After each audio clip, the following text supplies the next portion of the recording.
So to turn off Google location tracking and delete location history on your Android, so first of all, we have to open up our Google account.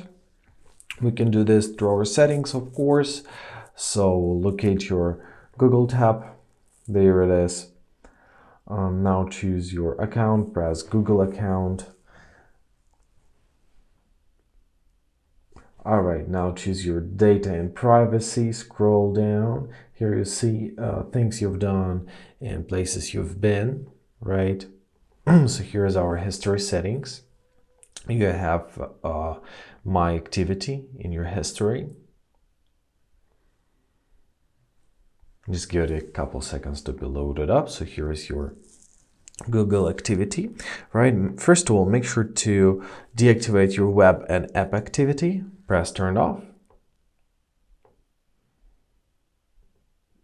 All right, and also don't forget to turn off your location history. I already have it turned off.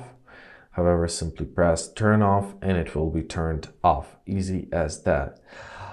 Great. So once again, if you already have anything, don't forget to clean it. You can simply open up your timeline. Right. So as you see, it's turned off. Nothing has been saved, means it's working. And as the second step, don't forget to open up your settings, to scroll down to your location tab, choose your location services, find your location accuracy and turn it off. And like this, you will be saved from your Google. And basically that's it. I hope this video was helpful. Thank you so much for watching. Have a great day and please consider subscribing to our channel.